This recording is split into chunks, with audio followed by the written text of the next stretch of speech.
La queue cassée de Claude Boujon.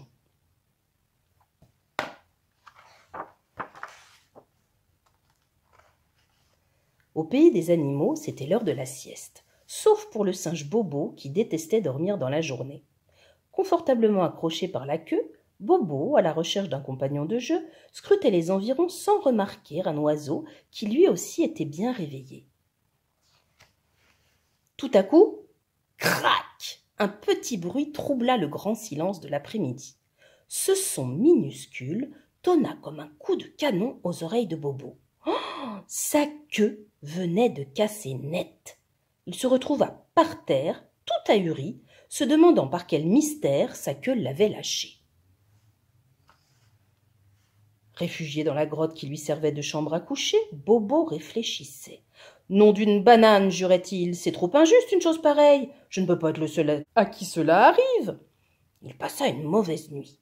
Au matin, sa décision était prise. Il irait en cachette, tirer quelques queues alentour pour en vérifier la solidité.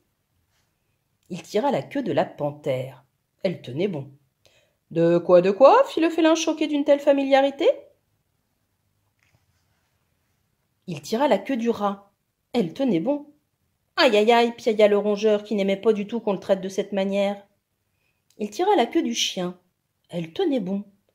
Ouï, ouï, ouï, gémit le canin scandalisé par ce sans-gêne. Il tira la queue du serpent. Elle tenait bon.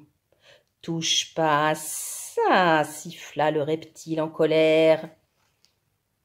Il tira la queue du crocodile. Elle tenait bon. Le saurien ne dit rien mais pensa « Mais qu'est-ce qu'il me veut, celui-là » Une nuit, prenant le devant pour le derrière, il tira la trompe de l'éléphant. Évidemment, elle tenait bon. Le pachyderme, outré par ce geste inconsidéré, jeta à Bobo un regard furibond. Il voulut tirer la queue du lion.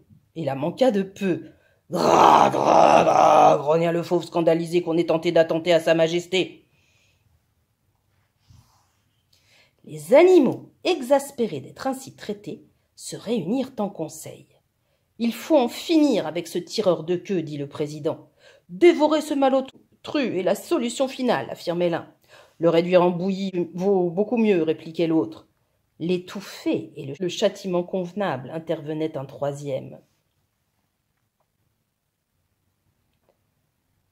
Les propositions pleuvaient de tous les côtés. Chacun voulait imposer sa méthode et procéder lui-même à l'exécution. Comme ils ne se mettaient pas d'accord, de fil en aiguille, ils en vinrent au coup.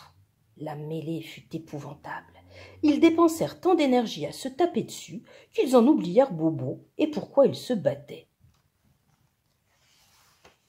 Quand ils furent bien fatigués, ils cessèrent le combat. Ils quittèrent le champ de bataille en laissant sur le terrain poils, griffes, écailles, morceaux et débris divers.